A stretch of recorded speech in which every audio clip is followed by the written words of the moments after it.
Assalamu alaikum wa rahmatullahi wa barakatuh. Bismillahirrahmanirrahim.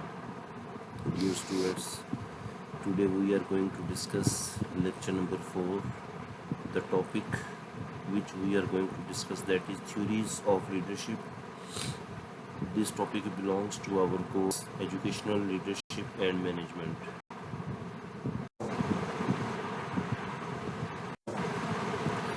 The learning objectives for this topic: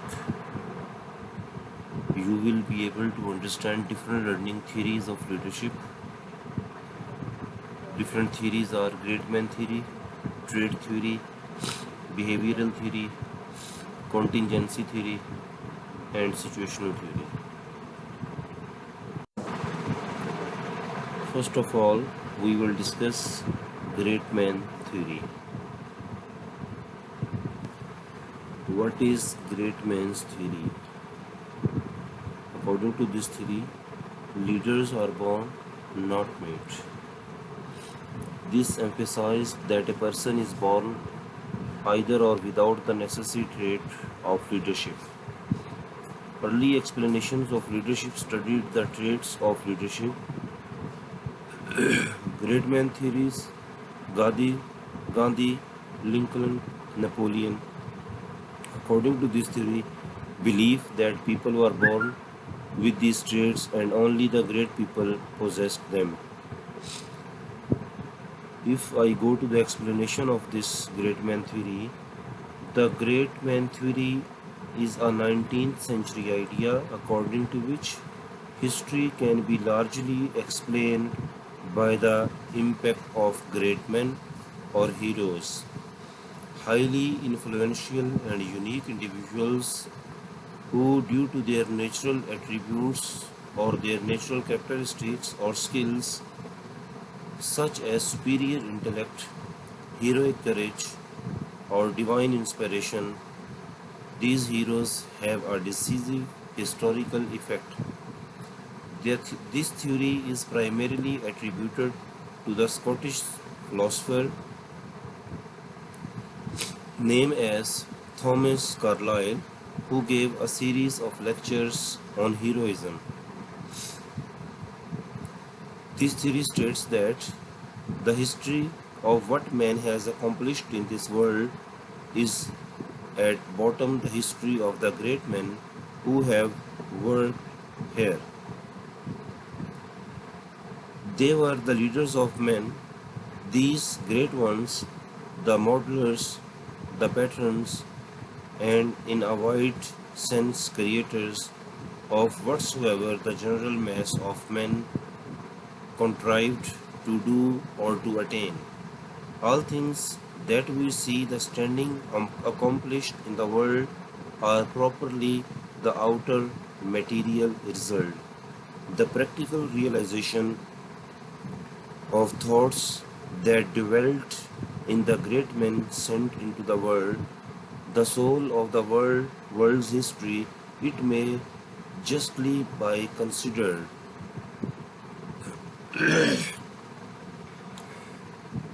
Carlyle also has stated that the history of the world is but the biography of great men, reflecting his belief that heroes shape history through both their personal attributes and divine inspiration. There is a common misinterpretation of the theory that all factors in history save great men were inconsequential, whereas Carlyle is instead claiming that great men are the decisive factor, owing to their unique genius. After that, another researcher, Hooke, goes on the emphasis that this uniqueness to illustrate the point. What is the point? Genius is not the result of compounding talent. How many battalions are the equivalent of a Napoleon? How many minor poets will give us a Shakespeare? How many run-of-the-mind scientists will do the work of Einstein? The great man theory is usually contrasted with history from the past.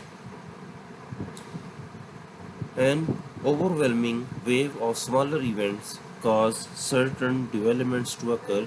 The great man approach to history was most fashionable with professional historians in 19th century. Now you may see over this slide again that leaders are born, not made. It means that leaders cannot be made after their birth, they are by birth leaders. Now we go to the next. Now comes the traits theory. This theory explains what characteristics or traits make a person a leader. Trait theories of leadership sort personality, social, physical, or intellectual traits that differentiate leaders from non-leaders. Trait view has little analytical or predictive value. Then the last point is that technical, conceptual, and human skills that was illustrated by Katz in 1974. If I explain this theory, that the trait theory of leadership is an early assumption that leaders are born, and due to this belief, those that possess the correct qualities and traits are better suited to leadership. The trait theory often identifies behavioral characteristics that are common in leaders. Trait theory of leadership one is one of the first academic theories of leadership, and this theory attempts to answer why some people are good leaders and others are not. In fact, the theory can be traced back to the 19th century, whereby a man called Thomas Carlyle used such understanding to identify the talents, skills, and characteristics of men who rose to power. The trait theory of leadership is based on characteristics of many leaders, both successful and unsuccessful, and is used to predict leadership effectiveness. The resulting list of traits are then compared to those of potential leaders to assess their likelihood of success or failure. One found the theory is that these natural leaders can then be nurtured to become great leaders. Some traits that have been identified in trait theory, these traits are knowledge of the business, initiative, energy, good cognitive skills, flexibility, creativity, charisma, emotional intelligence, drive and motivation to succeed, confidence, honesty and integrity. Again, I repeat these characteristics which have been identified among the leaders or people. These characteristics according to trait theory are knowledge of the business. Number one, knowledge of the business. Number two, initiative. Number three, energy. Number four, good cognitive skills. Number five, flexibility. Number six, creativity. Number seven, charisma. Number eight, emotional intelligence. Number nine, drive and motivation to succeed. Then comes confidence, and at the last, honesty and integrity. Proponents to this trait theory, which is now considered largely out of date, believe that leadership development consists of identifying and measuring leadership qualities, screening potential leaders from non-leaders, and then training those with potential. In fact, modern thinking suggests that the above traits, which I have already described you, are little more than the characteristics which, although some people can possess them naturally, can be learned and built into one's behaviors and thinking, thus affecting their leadership potential. This was all about the trait theory. Now we move to the next slide. Some of the leadership traits are also described over here. These are ambitions and energy, the desire to lead, honesty and integrity, self-confidence, intelligence, job relevant knowledge. Trait theories of leadership: theories that consider personality, social, physical, or intellectual traits to differentiate leaders from non-leaders. What are the limitations to trait theories? There is no universal traits that predict leadership in all situations. It means that all traits are not present in a leader. There may be some shortfalls. The second limitation is that traits predict behavior better in weak than strong situations. Third point is unclear evidence of the cause and effect of the relationship of leadership and traits. The fourth limitation is better predictor of the appearance of leadership than distinguishing effective and ineffective leaders. Another limitation for the trait theory is that they require personal observations or subjective self-reports to measure, requiring individuals to be introspective enough to know their own behavior. While trait theories provide information about how individuals may behave, they do not explain why they may behave this way. It means that according to trait theory, it is explained or this information is given that how individuals may behave, but they do not explain why they may behave in this way. Now we move to the other theory, which is behavioral theory. In contrast with trait theory, behavioral theory attempts to describe leadership in terms of what leaders do, while trait theory seeks to explain leadership on the basis of what leaders are. This is an appropriate new research strategy adopted by Michigan researchers in the sense that the emphasis on trait is replaced by the emphasis on leaders' behavior, which could be measured. If we further explain this behavioral theory, not all leaders can lead effectively. You might be a manager in name, but that won't inherently make your team like you, respect you, or do what you tell them. That's why the trait theory is explained in a way.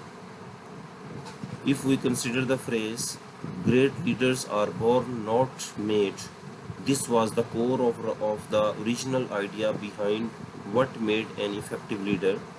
After this proposal, in the mid-1800s by Carlyle, trait theory, or that was great man theory of leadership, served as one of the most widespread ideas on what makes a great leader.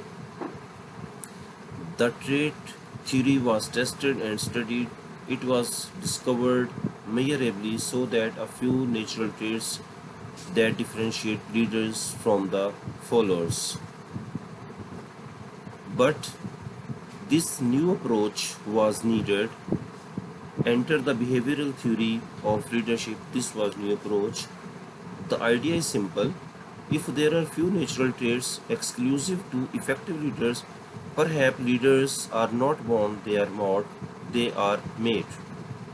If we follow this logic, if leaders are made, there must be some consistencies in the environment and behaviors that the individual is exposed to and learns to adopt.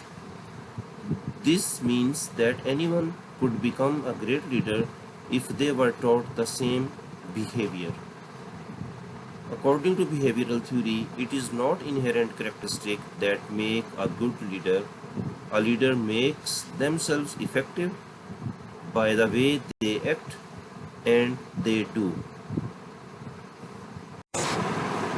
Then we move to behavioral leadership studies.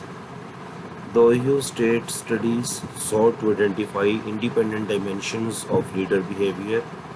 These independent dimensions were initiating structure and number two, considerations.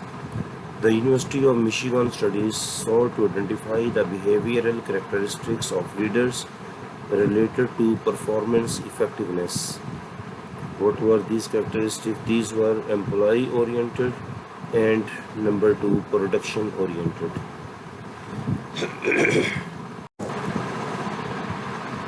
Then comes contingency theory. While trait and behavioral theories do help to understand leadership, an important component is missing, that is the environment in which leader exists. It means that the important component, which is environment, that were missing in the past theories, means trait and behavioral theory. Contingency theory deals with this additional aspect of leadership effectiveness studies. It is a very special kind of approach which states that the success of leader does not only depend on his abilities. A contingency theory is an organizational theory that claims that there is no best way to organize a corporation, to lead a company, or to make decisions. Instead, the optimal course of action is contingent, means dependent. Optimal course of action is contingent upon the internal and external situation. A contingent leader effectively applies their own style of leadership to the right situation. If we go to the history of contingency approach, that leadership was influenced by two earlier research programs.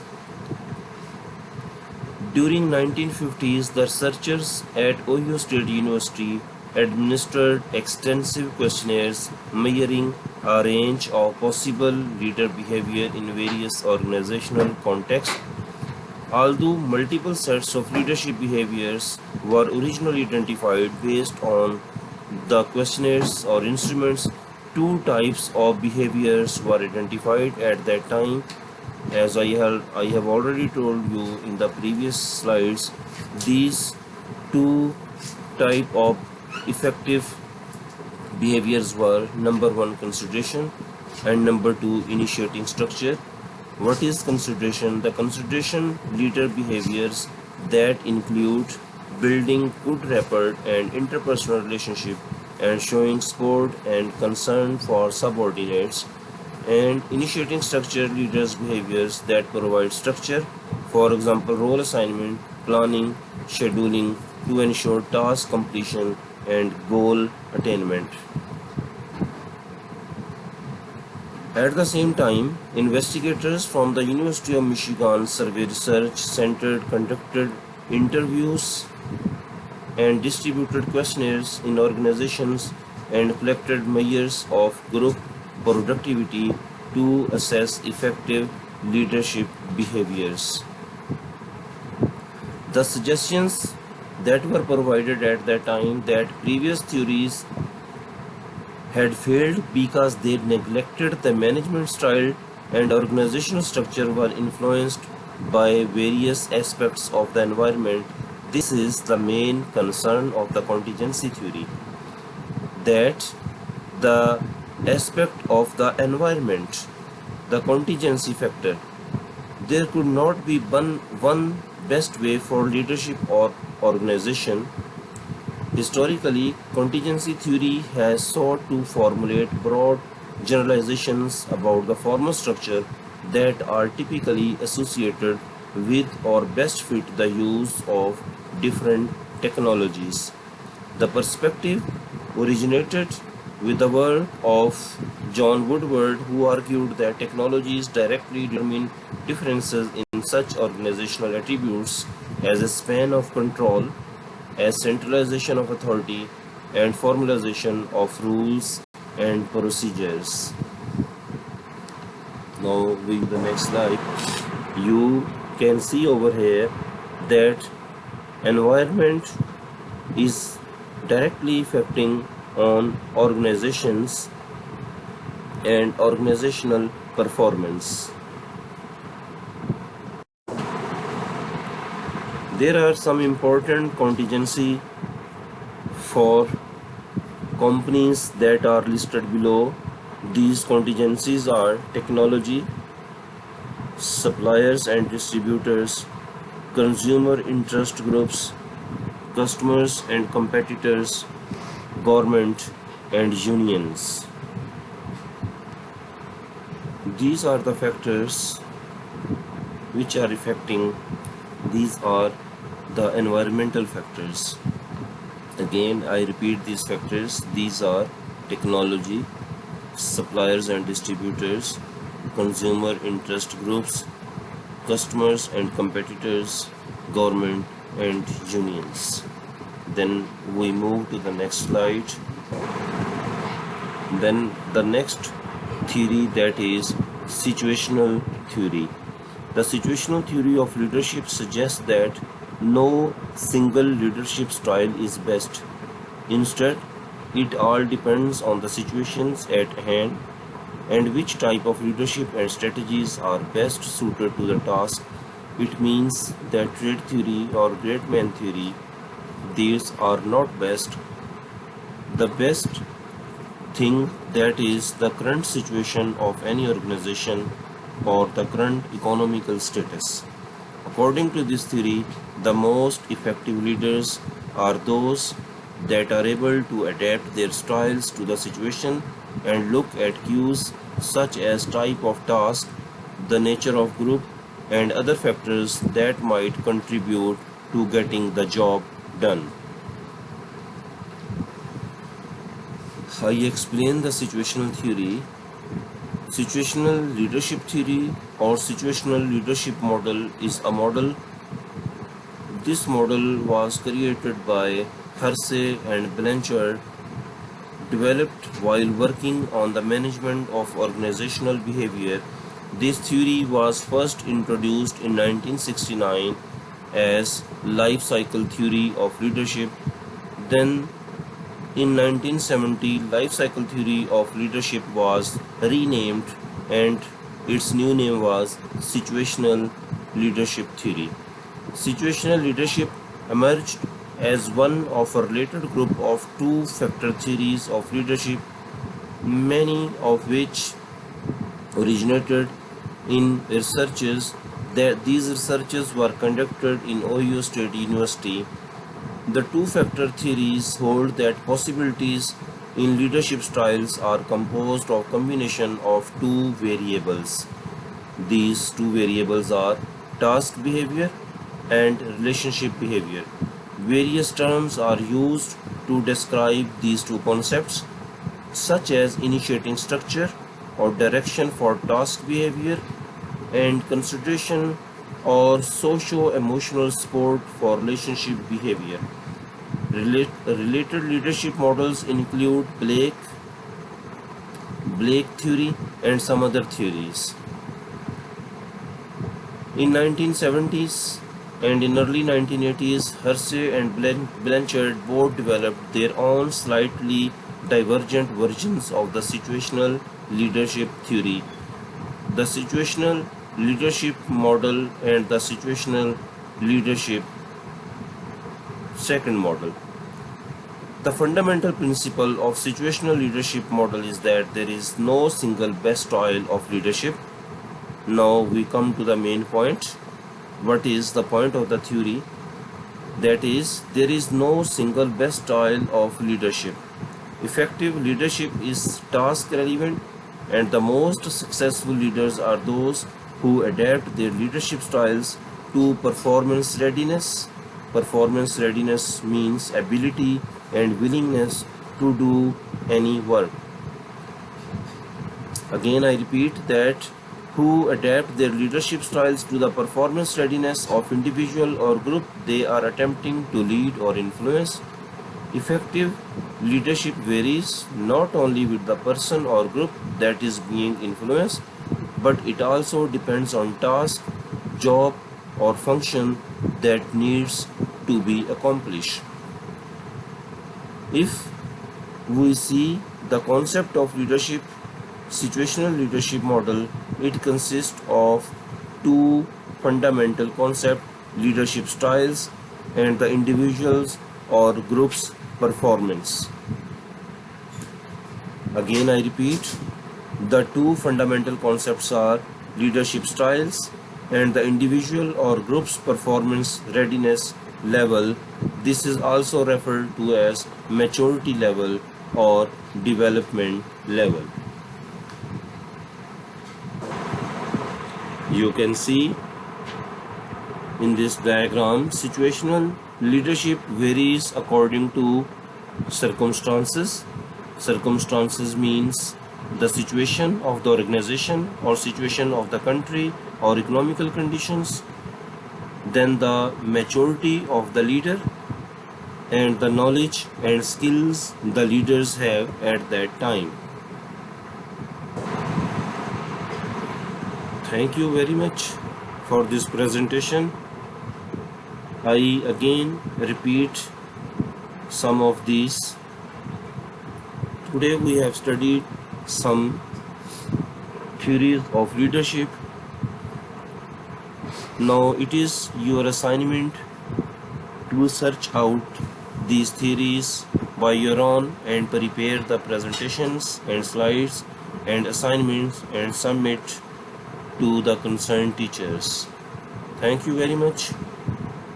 At the last there is quotation that together we will make it happen. Assalamu alaikum wa rahmatullahi wa barakatuh.